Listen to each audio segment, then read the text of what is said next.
Hello guys, welcome in the world of Ayurveda Marathi. आजच्या लेक्चरमध्ये आपण चरक संहितेचे इम्पॉर्टंट टॉपिक्स बघणार आहोत.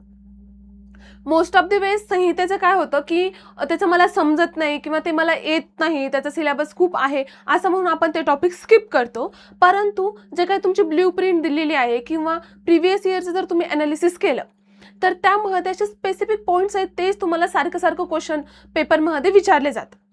त्यामुळे आपण तेच पॉइंट आज इथं डिस्कस करणार आहोत. प्रत्येक चॅप्टरमध्ये पहिल्या अध्यायापासून 12व्या अध्यायापर्यंत प्रत्येक चॅप्टरमध्ये तुम्हाला कोणता पॉइंट येऊ शकतो, त्यामधला कोणता पॉइंट LAQला असेल, कोणता पॉइंट SAQला असेल, आणि त्यातही सगळ्यात महत्त्वाचं म्हणजे प्रिव्हियस इयरचे क्वेश्चन्स पेपर ॲनालिसिस करून मोस्ट हायलाइटेड पॉइंटला तुम्हाला इथं सांगितले जाते. हा व्हिडिओ लास्टपर्यंत बघा, तुम्हाला खूप सारी हेल्प याच्यामधून होणार आहे. चरक तुम्हाला 50 मार्काचा आहे, म्हणजे 50% संहिता अध्ययन 1चं वेटेज आहे तुम्हाला चरकचं. तर तुम्ही फक्त अष्टांग करून पास हो असं जमणार नाही, चरक पण तुम्हाला पूर्ण करावंच लागणार. ठीक आहे, त्यामुळे इथं आपण जे क्वेश्चन्स सांगणार आहोत, जे पॉईंट सांगणार आहोत, ते पॉईंट स्किप करायचेच नाही. ठीक आहे, आपण आता पहिल्या अध्यायापासून सुरुवात करूया. पहिला अध्याय दीर्घजीवितीय अध्याय. मोठा अध्याय आहे, करायला बसलं तर तुमचे 3-4 तास कुठं गेले तुम्हाला कळणार नाही. फर्स्ट टाइम जर तुम्ही करत असाल तर, जर कोणाच्या गायडन्स खाली करत असाल तर तुमचं ते 1 ते 2 तासामध्ये होईल. आपले जे काय ॲपवर लेक्चर्स आहेत त्या लेक्चरमध्ये पण आपण अत्यंत सुटसुटीतपणे सगळे पॉईंट्स कव्हर केले. ते जरी तुम्ही बघितलं तरी सफिशियंट आहे. ठीक आहे, आता याच्यामध्ये बघा, तुम्हाला सगळ्यात पहिल्यांदा आयुर्वेद अवतरण सांगितलेलं आहे. आयुर्वेद अवतरण खूप महत्त्वाचा पॉईंट आहे, तो तुम्हाला अष्टांग आणि चरक दोन्हीकडे पहिल्या अध्यायात सांगितले. ठीक आहे, परंतु दोघांमध्ये काही डिफरन्स आहे का हे शोधण्याचं काम तुमचं आहे. ठीक आहे, ते तुम्हाला आयुर्वेद अवतरण पाठ असलंच पाहिजे.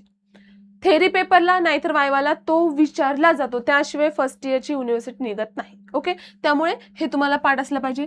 त्याचबरोबर आयुची व्याख्या आणि आयुर्वेदाची व्याख्या. आयुच्या व्याख्येमध्ये काय येणार? शरीर इंद्रिय सत्व आत्मा संयोगधारी जीवितम, ती आयुची व्याख्या झाली.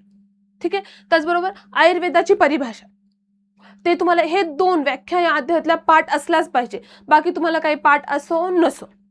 ओके, नंतर आयुर्वेदाचे प्रकार 4 प्रकार: हितायू, अहितायू, सुखायू, दुखायू, हे 4 प्रकार पाठ असलेच पाहिजे.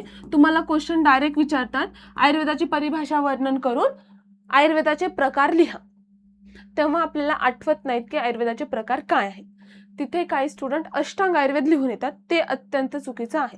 त्या आयुर्वेदाच्या शाखा आहेत. कळलं? अष्टांग आयुर्वेद आयुर्वेदाच्या शाखा आहेत, हितायू सुखायू हे त्याचे प्रकार आहेत. क्लिअर पॉइंट असो द्या, क्लिअर. ठीक आहे, सामान्य विशेष सिद्धांत LAQचा पॉइंट आहे. पुन्हा तुम्हाला सामान्य विशेष सिद्धांत अष्टांगच्या पहिल्या अध्यायात पण आहे आणि चरकच्या पहिल्या अध्यायातही आहेत. त्यामुळे जे कॉमन पॉइंट्स आहेत पुन्हा ग्रंथकार मेन्शन करतात, ते पॉइंट्स कधी स्किप करायचे नाही. सामान्य विशेष सिद्धांत लिहिताना त्याची व्याख्या, त्याचबरोबर सामान्याचे 3 प्रकार, विशेषाचे 3 प्रकार, आपण हे खूप सुंदररित्या ॲपवर कव्हर केलेलं आहे, किंवा यूट्यूबलाही लेक्चर असेल याचं, तुम्ही ते जाऊन लगेच बघू शकता. त्यानंतर षडपदार्थ. षडपदार्थ हे प्रामुख्याने गुण, कर्म, समवाय आणि द्रव्य, हे 4 विचारले जातात. द्रव्याचं वर्गीकरण, त्याच्यामध्ये फ्लोचार्ट, डायरेक्ट फ्लोचार्ट जसा तसा टाकला तरी चालेल. नंतर त्रिविध हेतू. आता ह्याच्यामध्ये बघा, त्रिहेतू, त्रिस्कंद, हे जे पॉइंट आहेत ना, हे पॉइंट्स तुम्हाला क्लिअर असले पाहिजे. त्रिहेतूमध्ये काय येतं, त्रिस्कंदमध्ये काय येतं, जेणेकरून एक्झामला बसल्यावर तुमचं कन्फ्युजन होणार. Okay, most of the way student काय करतात, जेव्हा त्रिहेतू येतात तेव्हा त्रिस्कंद लिहितात, त्रिस्तंभ लिहितात, असं वेगवेगळे आन्सर्स लिहून येतात. त्यामुळे तिथले पूर्ण तुमचे मार्क जातात. त्यामुळे हे जे काही कन्फ्युजन करणारे पॉइंट्स आहेत ते क्लिअर असू दे. नंतर चिकित्सेचे प्रकार.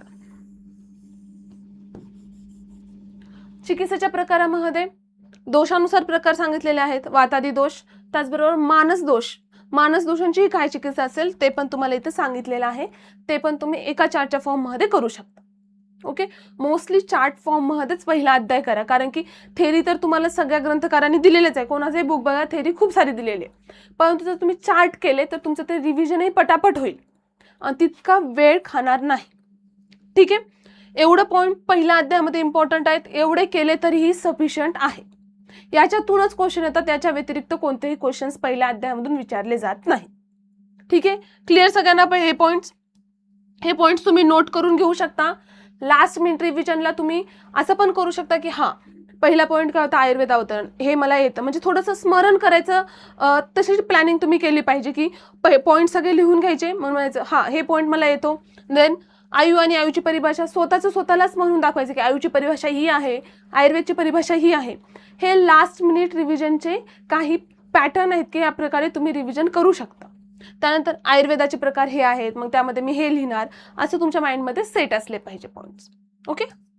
देन सेकंड, अपमार्ग तंडुलीय अध्याय. अपमार्ग तंडुलीय अध्याय आणि आरगवदी अध्याय, ह्या 2 अध्याय जे आहेत ते एसक्यूला आहेत फक्त तुम्हाला, पण ते थोडेसे हार्ड आहे, त्याच्यामध्ये जास्त द्रव्य संग्रह आहे, त्यामुळे थोडेसे आपण स्किप करतो. पण मी आता इथं जे पॉईंट सांगणार आहे ते पॉईंट्स कधीच त्यातले स्किप करायचे नाही. ओके. फर्स्ट, शिरोविरेचन द्रव्य व त्यांचे उपयोग. हे PYQ ला विचारला गेलेला क्वेश्चन आहे. आम्ही जे काही इम्पॉर्टंट सब्जेक्ट वाईज जे काही व्हिडिओज येत आहेत यूट्यूबला, त्याचं पूर्ण प्रिव्हियस इयरचे क्वेश्चन्स अनालिसिस करून प्रत्येक फॅकल्टी व्हिडिओज बनवत आहे. त्यामुळे जे इथं क्वेश्चन सांगितले जातात ते तरी ॲटलिस्ट स्किप करायचे नाही. ओके. नंतर शिरोविरेचन द्रव्य तुम्हाला जे काही दिलेलं आहे त्यामध्ये तुम्हाला ॲटलिस्ट 5 ते 6 द्रव्य पाठ असले पाहिजे, आणि त्याचा उपयोग म्हणजे काय, सगळं ऊर्ध्वजत्रुगच्या रिलेटेडच येणार उपयोगामध्ये, ते तुम्ही लिहायचे. देन कर्मचे द्रव्य.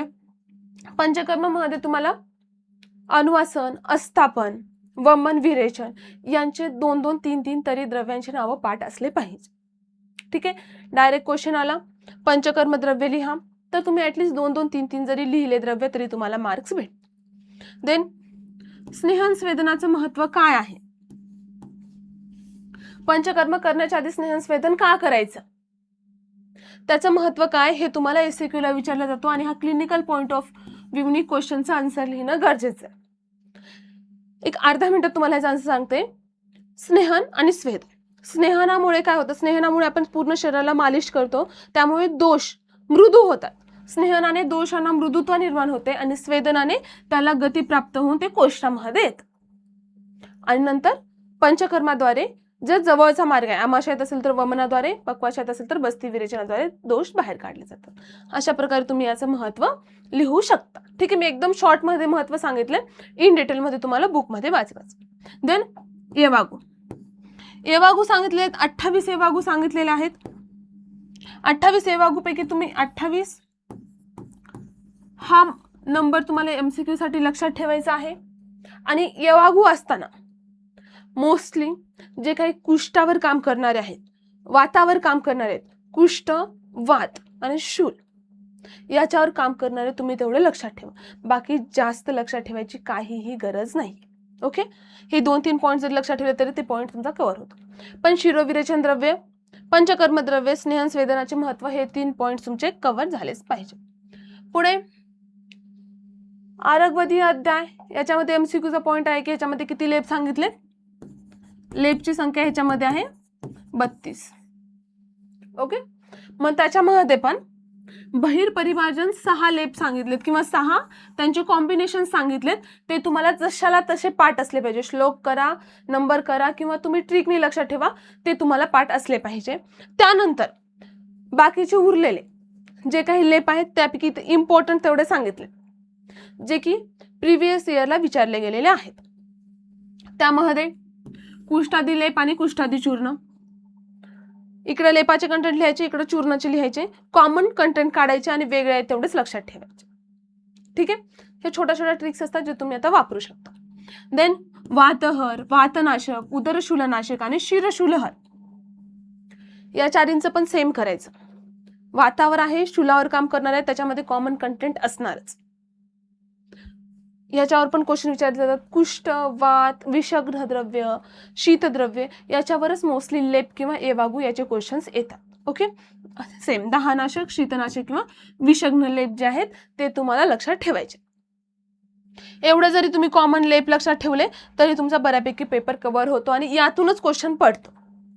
जास्त वेगळा किंवा जे नॉर्मली यूज केले जात नाहीत असे लेप विचारले जात नाहीत. नॉर्मली जे यूज केले जातात क्लिनिकमध्ये तेच लेप विचारले जातात. ठीक आहे, इतके तुम्ही लेप केले तरी सफिशियंट.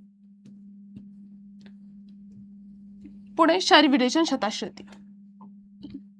याच्यामध्ये LAQ येण्याचे पण चान्सेस असतात. तर बघा ह्याच्यामध्ये कशा आहे कल्पना, ह्याच्यावर मोस्ट ऑफ द वेळेस क्वेश्चन विचारला जातो. किंवा कशा आहे कल्पनेमधला एक स्वरस किंवा कल्क, श्रुत, शीत, फांट हे जे काही 5 सांगितलेले आहेत त्यापैकी कोणताही एक तुम्हाला SAQ ला येतो. पण जर तुम्ही पूर्ण कशा आहे कल्पना केली असेल तर तुम्ही दोन्ही क्वेश्चन सॉल्व्ह करू शकता. ठीक आहे. त्यानंतर विरेचन कल्प आणि विरेचन योनी. विरेचन योनी SAQ ला PYQ ला आलेला आहे. आणि विरेचन कल्पामध्ये जे काही वमन कल्प आणि विरेचन कल्प, विरेचन कल्पामध्ये दोन्ही पण आहेत बरं का. जर तुम्हाला क्वेश्चन आला विरेचन कल्प तर फक्त विरेचन नाही लिहायचे, वमन पण लिहायचे आणि विरेचन पण लिहायचे. क्लिअर. त्याच्यामध्ये वमन आणि विरेचन दोन्ही पण कल्प लिहिणं एक्सपेक्टेड असतं एक्झामिनरला. नंतर महाकशा सांगितलेल्या आहेत. 50 महाकशा सांगितल्यात. त्यापैकी खरं तर ह्याच्यावर कधी महाकशावर प्रिव्हियस इयरला कधी क्वेश्चन आलेला नाहीये. फक्त MCQ लक्षात ठेवायचे की 50 महाकशा आहेत आणि 500 कशा आहेत हे नंबर लक्षात ठेवायचे आहेत. परंतु जर जास्त ऍडव्हान्स लेवलला क्वेश्चन काढायचाच असेल त्यांना तर एवढ्यापैकीच क्वेश्चन विचारतील महाकशावर, ह्याच्या बाहेरचा एकही क्वेश्चन विचारणार नाही. ठीक आहे. त्याच्यामध्ये जीवनीय, बृहनीय, दीपनीय, बल्य, कुष्ठ, विषघ्न, स्नेहोपक, स्वेदोपक, वमनोपक, विरेचनोपक म्हणजे पंचकर्म झालं थोडक्यात, मूत्रविरेचनीय, शोणस्थापन, वेदनास्थापन हेच क्वेश्चन्स असतील. क्वेश्चन येण्याचे खूप कमी चान्सेस आहेत कशावर महाकशावर, म्हणजे कधी प्रिव्हियस इयरला विचारलेच नाहीये. पण तुमचं लक आहे की तुम्हाला जर विचारलेच तर फक्त यातले विचारतील. यातले पण तुम्ही 5-5, 6-6 नावं लक्षात ठेवले तरी सफिशियंट आहे. म्हणजे तुम्हाला ऍटलिस्ट तिथं 0 मार्क भेटण्यापेक्षा 2-3 तरी मार्क्स तिथं भेटून जातील. ठीक आहे. यात अध्यायात काय करायचंय, विरेचन योनी करायच्यात, विरेचन कल्पा करायच्यात आणि कशा आहे कल्पना इन डिटेल करायचे. ओके. आणि इतक्या महाकशा करायच्या. पुढे मात्राशिथी अध्याय. तुम्हाला डायरेक्ट क्वेश्चन येतो मात्राशिथी अध्यायावर की मात्राशिथी अध्याय चरकानुसार एक्सप्लेन करा म्हणून. अष्टांगमध्ये पण मात्राशिथी अध्याय आहे, चरकमध्ये पण मात्राशिथी अध्याय आहे. तर क्वेश्चन पेपरमध्ये तुम्हाला कशानुसार विचारते त्यावर डिपेंड आहे की तुम्हाला काय लिहायचं. ब्रॅकेटमध्ये तुम्हाला हमखास देतील की चरक सूत्रस्थानचा लिहा किंवा अष्टांग हृदय सूत्रस्थानचा लिहा, त्यानुसार तुम्हाला तिथे एक्सप्लेन करणं गरजेचं. ओके. याच्यामध्ये संपूर्ण अध्याय तुम्हाला LAQ साठी येतो. मग त्याच्यामध्ये जे काही तुमचे छोटे छोटे पॉइंट्स आहेत 22 ते 24 पॉइंट्स आहेत ते पूर्ण पॉइंट्स लिहिणं एक्सपेक्टेड आहे. देन इकडं SAQ साठी जर विचारायला गेलं, SAQ साठी धूमपान LAQ ला पण येतो बरं का कधी कधी क्वेश्चन. नस्य आणि आहार मात्रा, लघु आहार ह्याची जे काही मात्रा सांगितल्या त्या मात्रा लिहायच्या. धूमपान इन डिटेल आणि व्यवस्थित करा. त्याच्यावर 2-3 MCQ पण असतात. त्याच्यामध्ये त्याचे प्रकार, काल, मात्रा, अंगुली प्रमाण, विधी, कोणते द्रव्य वापरलेत हे सगळं तुम्हाला त्याच्यामध्ये करायचंय. धूमपान आपण खूप सुंदररित्या शिकवलेलं आहे. युट्यूबवर पण तुम्हाला लेक्चर भेटेल आणि ऍपमध्ये पण आपण इन डिटेल खूप सुंदररित्या धूमपान घेतलेला आहे. तिथं धूमपान हा टॉपिक स्किप करायचाच नाही. जरी मात्राशिथी अध्याय जरी तुम्हाला आला ना पूर्ण एक्सप्लेन करा म्हणून, तरीही त्यामध्ये धूमपान किती लिहिता त्यानुसार तुमचे मार्क्स ठरतात. ठीक आहे. त्यामुळे धूमपान हा पॉइंट स्किप करायचाच नाही. पुढे तस्यास्थिती अध्याय. ह्याच्यामध्ये सगळे आपल्याला ऋतू सांगितलेत. एक ऋतू तुम्हाला एक्झाम मध्ये असणार LAQ ला हे फिक्स आहे. मग त्याच्यामध्ये प्रामुख्याने ज्या ऋतूमध्ये तुमचा पेपर आहे त्यानुसार तुम्हाला ऋतू पडतो.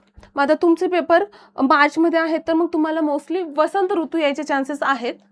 वसंत ऋतू खूप सुंदर करायचा. त्याचबरोबर एक तुम्हाला जे काही कॉमन पॅटर्न सांगितलंय ऋतूंचा, कोणताही ऋतू लिहिताना तो कॉमन पॅटर्न कधीच विसरायचा नाही. कॉमन पॅटर्न मध्ये आपण 12 पॉइंट सांगितले. याचा पण व्हिडिओ तुम्हाला युट्यूबवर भेटेल. त्या 12 पॉइंट्स पैकी जे 5 ते 6 पॉइंट्स आहेत ते पॉइंट्स तुम्हाला इव्हन त्या ऋतूचं काहीच माहिती नसू द्या तरी तुम्ही त्याचे 5 ते 6 पॉईंट जर लिहिले तरी तुम्हाला तिथं हाफ मार्क्स भेटतात. अशा पद्धतीने आपण कॉमन पॉईंट्स टाकलेत. तो युट्यूबला व्हिडिओ आहे, तो लगेच तुम्ही बघून घ्या. म्हणजे तुमचं ऋतूंचं काही टेन्शनच राहणार नाही. कोणताही ऋतू येऊ द्या, मग वसंत येऊ द्या, हेमंत येऊ द्या, ग्रीष्म येऊ द्या, वर्षा येऊ द्या, तुम्हाला टेन्शन अजिबात राहणार नाही. ठीक आहे, हे कॉमन पॉईंट्स ऋतूचे खूप महत्वाचे आहे. त्याचबरोबर आता एक ऋतू तर येणार, हे फिक्स झालं.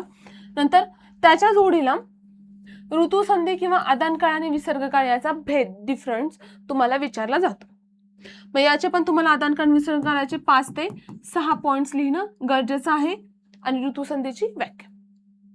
ठीक आहे, सिंपल एवढंच विचारलं जातं. अध्याय खूप मोठा आहे, पण आपण ह्या 12 पॉईंट्स मध्ये जर तो बसवला ना, खूप सोपं आहे. अष्टांग ऋतुचर्या आणि इथला तस्याशीती अध्याय खूप सोपे आहेत. फक्त तुम्ही कॉमन पॅटर्न्स आणि ट्रिक्स फॉलो करा. पुढे नवेगान धारणी अध्याय, यामध्ये पण चार्ट फॉर्म मध्ये करायचंय. चार्ट फॉर्म मध्ये कसं करायचंय, सरळ तुम्ही चार्ट करा. इथं वेगाचं नाव लिहा.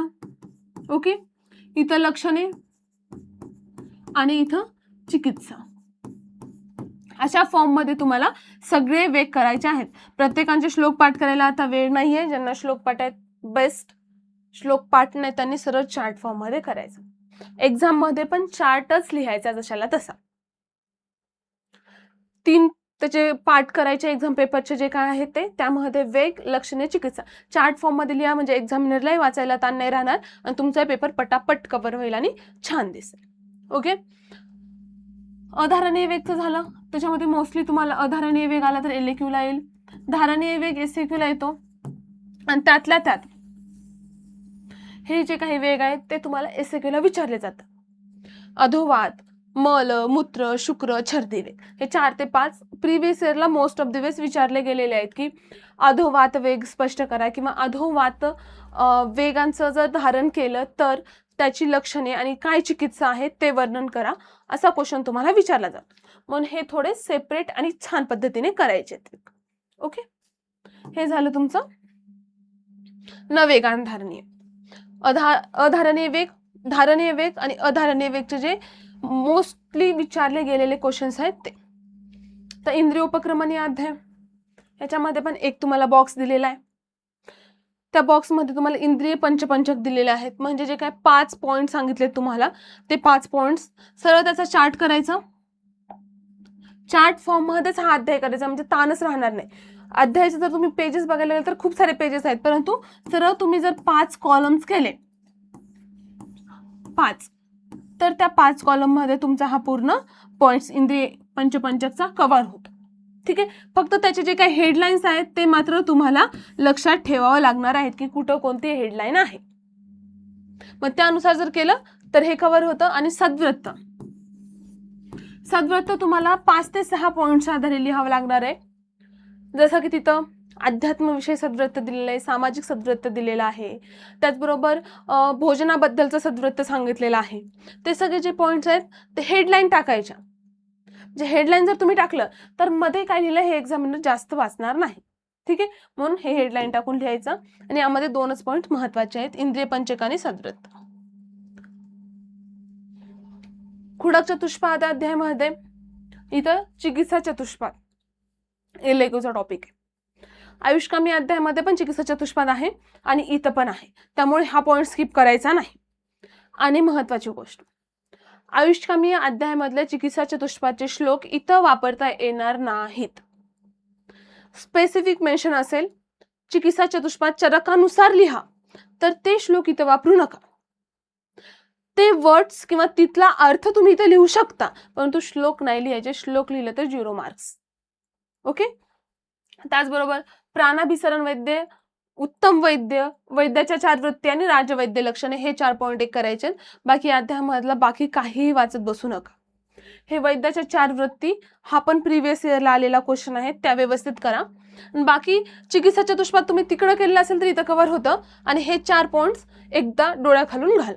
ठीक आहे, बाकी काही विचारलं जात नाही या अध्यायातून. महाचतुष्पाद मध्ये फक्त व्याधीचे साध्य, असाध्यत्व, जे की तुम्ही अष्टांग मध्ये आयुष्कामी अध्यायामध्ये केलेले पॉइंट्स आहेत ते पॉइंट्स लिहिले तरी चालेल. तिथं पण आपण साध्य असाध्य व्याधींचे एक 10 ते 12 पॉइंट्स काढले होते की कशा प्रकारे लिहायचं. ते पॉईंट जशाला तसे पाठ करा, म्हणजे तुमचा हा व्याधीचे साध्य असाध्यवाला पॉईंट कव्हर होईल. ओके. देन तिसरे शनी अध्यायामध्ये अष्टत्रिक, जो एक तुम्हाला बॉक्स सांगितलेला आहे, जसं की एषणांबद्दल 3 गोष्टी सांगितलेल्या आहेत. त्याचबरोबर तुम्हाला वैद्याचे गुण, त्याच्या 3 गोष्टी सांगितलेल्या आहेत की कशा वैद्याचे 3 प्रकारचे गुण असतात, रुग्णाचे गुण कशा, ते जे काही तुम्हाला पॉईंट्स इथे सांगितलेले आहेत, चिकित्सेचे सांगितलेले आहेत तुम्हाला 3 पॉईंट्स, हे सगळे मिळून 8 पॉईंट्स होतात. तर ते तुम्हाला अष्टत्रिक पाठ करायचं आहे. आणि चतुर्विध परीक्षामध्ये प्रत्यक्ष, अनुमान, अप्तोपदेश, हे जे काही तुम्हाला 4 परीक्षा सांगितलेल्या आहेत त्या परीक्षा तिथं लिहिणं गरजेचं आहे. ठीक आहे. मग तुम्हाला प्रत्यक्षाचं उदाहरण, प्रत्येक परीक्षेचं एक एक उदाहरण जर माहिती असेल तर तुम्हाला पेपरमध्ये लिहायला हेल्प होईल. वातकलाकली अध्यायामध्ये वायूबद्दल सगळं, वायूचे गुण जे की आपल्याला माहिती आहेत. तर वायूचे प्रशमनाचे कारणे आणि प्रकोपाचे कारणे. प्रशम कशामुळे होईल? वायूच्या गुणाच्या अपोजिट गुणांच्या पदार्थाने प्रशम होईल आणि त्याच गुणामुळे प्रकोप होईल. वायूचे कार्याचा जो मोठा श्लोक दिलेला आहे तो श्लोक करणं गरजेचं आहे. ज्यांना नाही होत त्यांनी असे 1 2 3 4 अशा फॉर्मॅटमध्ये लिहिलं तरी चालेल. ओके. आणि पित्त आणि कफाचे प्राकृत कार्य हे पण या अध्यायामध्ये वर्णन केलेलं आहे. एक्झामिनर वायवाला विचारतो की कफ आणि पित्त यांचे कार्य चरकांनी कोणत्या अध्यायात वर्णन केलंय? तर चरक सूत्रस्थान 12वा अध्याय, वातकलाकली अध्याय. ओके. क्लिअर सगळ्यांना?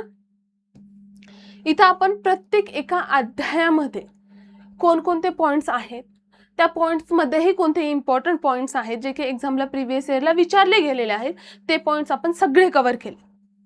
ज्यांनी आतापर्यंत संहितेचा अभ्यास काहीच केला नाही त्यांनी जरी आजच्या लेक्चरमध्ये सांगितलेले पॉइंट्स केले तरी त्यांची इझिली पासिंग निघेल. म्हणजे संहिता अध्ययन 1 मध्ये जे काही चरकचं 50 मार्काचं वेटेज आहे ते 50 मार्काच्या वेटेजमधून हे सगळे पॉइंट्स जर केले तुमचे तर ती पासिंग निघेल. आणि आणखीन एक लेक्चर आपण अष्टांग हृदयचं टाकणार आहे, त्याच्या मधले ते पॉइंट्स केले तर तुमचे ते 50 मार्काची पासिंग निघून जाईल. ठीक आहे. त्यामुळे ॲटलिस्ट हे पॉइंट तरी करा. ज्यांना आणखीनही माहिती नाही आहे की हे पॉइंट्स कुठून करायचे, टच पण केलेलं नाही, त्यांच्यासाठी आपण ॲपवर कोर्सेस लॉन्च केलेले आहेत. ते कोर्सेस परचेस करा. वेळ खूप कमी राहिलेला आहे आणि आपल्याकडे सिलेबस खूप जास्त आहे. त्यामुळे प्रत्येक फॅकल्टी प्रत्येक सब्जेक्टचे इम्पॉर्टंट लेक्चर्स टाकतायत. ते लेक्चर व्यवस्थित बघा आणि त्यातले क्वेश्चन्स व्यवस्थित रीड करा. ठीक आहे. All the best. थँक्यू.